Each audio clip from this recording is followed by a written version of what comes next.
Finally drone কেনা হয়ে গেছে এবং এখন আনবক্সিং করছি। হ্যাঁ, এটা ফ্লাইমোর কম্বো। লাস্টের দামটা বলছি নিয়েছে হচ্ছে ড্রোন। এটা 2.7K ছিল, এখন 4K রেজুলেশন হয়ে গেছে। আর সে রিমোট এটা। নমস্কার, কেমন আছেন সবাই? আজকে সেই ফাইনালি দিন চলে এসছে আমার। আজকে স্বপ্ন পূরণ হতে যাচ্ছে। আমি আর মা করে যাচ্ছি। মা কিছুটা ছাড়তে যাচ্ছে যদি আমার বন্ধুর বাড়িতে। আজকে আমি ড্রোন আনতে যাচ্ছি। সকাল সকাল আমাদের গ্রামের পরিবেশটা, এখান দিয়ে কিছুটা গেলে আমার বন্ধুর বাড়ি। সানরাইজ হচ্ছে। আর চলো যাওয়া যাক। লেগে যাবে 4 ঘন্টা মতো লেগে যাবে আমাদের গ্রাম থেকে শহরে যেতে। চলো পুরো জার্নিটা কমপ্লিট করি এবং ড্রোনটা নিয়ে এসে সব কিছু রিভিউ দেবো, কেমন হয়েছে, কী হয়েছে, কত প্রাইস নিয়েছে। চলো, তো ফাইনালি পৌঁছে গেছি। আর শ্যামপুর থেকে যে ভিডিওটা করবো বলছিলাম, ভিডিও করানো হয়নি। ঠিক আছে, সামারিয়া হয়নি, আর বন্ধুর সাথে দেখাও করানো হয়নি, তো সরি। কে রে তুই? চিনিস আমাকে? তুই মারা চিনিস আমাকে? না না, আমি আপনাকে চিনি না। এ হচ্ছে আমার বড় মাসির বড় ছেলে, আমার থেকে 1 বছরের বড়। আমি একে দাদা বলে ডাকি। সামারিয়া। এ হচ্ছে আমার বড় মাসির বড় ছেলে, 1 বছরের বড় আমার থেকে। একই সাথে কলেজে পড়েছি, বড় কলেজে। তাই আমি একে বন্ধু বলে ডাকি, কিন্তু আমি একে কিছুই বলে ডাকি না, কিন্তু আমি একে দাদা বলে ডাকি। तू समझा? हाँ। नहीं, तू समझा नहीं। Welcome to Kolkata.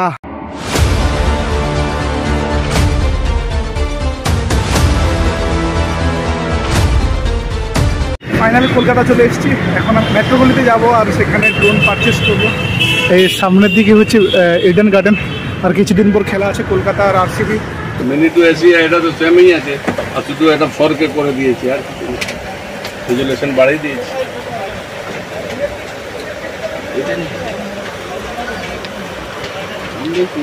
জিনিসটা বেশ ভালো, বুঝলি?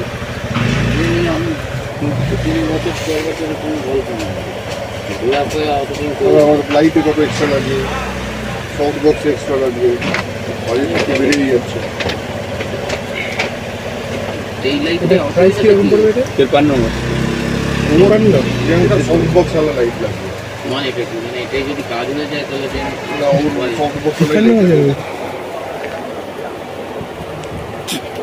ফাইনালি ড্রোন কেনা হয়ে গেছে এবং এখন আনবক্সিং করছি। হ্যাঁ, কাটছি। এটা ফ্লাইমোর কম্বো। লাস্টের দামটা বলছি নিয়েছে, তো প্রথমে বলে দিই। এটা ফ্লাইমোর কম্বো নিয়েছি, তখন আনবক্সিং করছে। এটা সিল একদম ছিল প্রথম থেকে।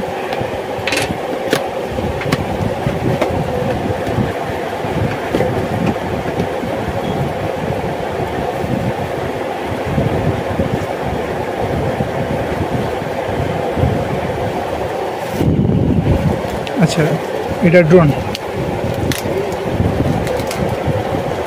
এটা হচ্ছে ড্রোন। এটা 2.7K ছিল, এখন 4K রেজুলেশন হয়ে গেছে। জাস্ট ড্রোনটার। আর এটা 3টা ব্যাটারি, 2টো ব্যাটারি, একটা এখানে লোড আছে একটা। আচ্ছা, এটা রিমোট, আর সে রিমোট এটা।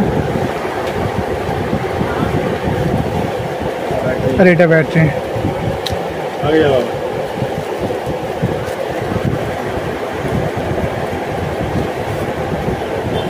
এটা 2টো আছে এখানে, একটা এখানে। টোটাল 3টে আর কি, টোটাল 3টে। আর এখন ইডেন গার্ডেনে এসেছিলাম ওই IPL-এর টিকিটের জন্য। আরও বেশি দিন বাকি নেই, কিছুদিন বাকি আছে খেলা। আরসিবি এবং কলকাতা। আমি তো কলকাতার ফ্যান, কলকাতার সাপোর্টার। এখন আমি এসেছিলাম ইডেন গার্ডেনে, চলে যেতে হচ্ছে। আর ড্রোন নেওয়া হয়ে গেছে। ফাইনালি এবারে বাড়ি যাবো। টিকিট এখন অফলাইন যেটা বিক্রি হয় সেটা হচ্ছে না।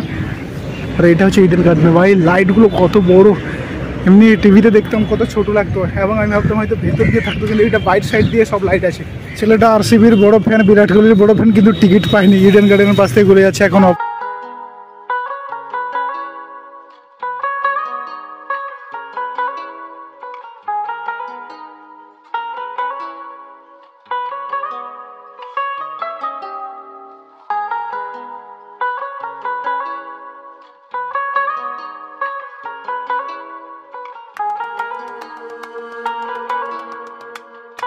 ফাইনালি বাড়ি চলে এসেছি। কলকাতায় গিয়েছিলাম ড্রোন আনতে। 53,000 টাকা নিয়েছে ড্রোনটা। আর আমি আমার বন্ধু করে গিয়েছিলাম কলকাতাতে। মেট্রোগলিতে নিয়েছি। মেট্রোগলিতে অনেক দোকান আছে, অনেক ক্যামেরা আছে, অনেক ড্রোন আছে। বার্গেনিং ভালো করে করতে হবে। এবং যারা জানে ড্রোনের সম্বন্ধে তাদেরকে নিয়ে গেলে ভালো হবে। আর ওই দোকানটা যে গিয়েছিলাম ওইটা হচ্ছে MS ফটোগ্রাফি স্টোর, ভালো। এবং আমি আরেকটা কথা বলবো, মেট্রোগুলিতে গিয়ে না সব দোকানে ড্রোন পেয়ে যাবেন, কিন্তু ড্রোনটা সব দোকানে নেওয়ার চেষ্টা করবেন বা পার্টিকুলার কোনো একটা দোকানে ঢুকে গিয়ে নেবেন না। প্রথমে ঘুরবেন পুরো, তারপরে আপনারা ডিসাইড করবেন কোন দোকানে নেবেন, কারণ অনেকে অনশর্ট থাকে। আমার সাথে যে গিয়েছিল আমার বন্ধু একটা শীর্ষেন্দু, ও কলকাতাতে থাকে এখন। আমি যখন সাইকেল রাইড করছিলাম ওই সময় আমাকে রিসিভ করার জন্য কলকাতায় এসেছিল, ওই বন্ধুটা ছিল। এবং বাড়ির পাশ থেকে একজন বন্ধু ছিল কৃষ্ণেন্দু। 4টের দিকে বাস ছেড়েছে এবং বাড়ি এসে পৌঁছেছি 10:30টার দিকে। তো আজকের ব্লগ এই পর্যন্ত, দেখা হচ্ছে পরের ব্লগে। ততক্ষণ পর্যন্ত ভালো থাকুন, সুস্থ থাকুন।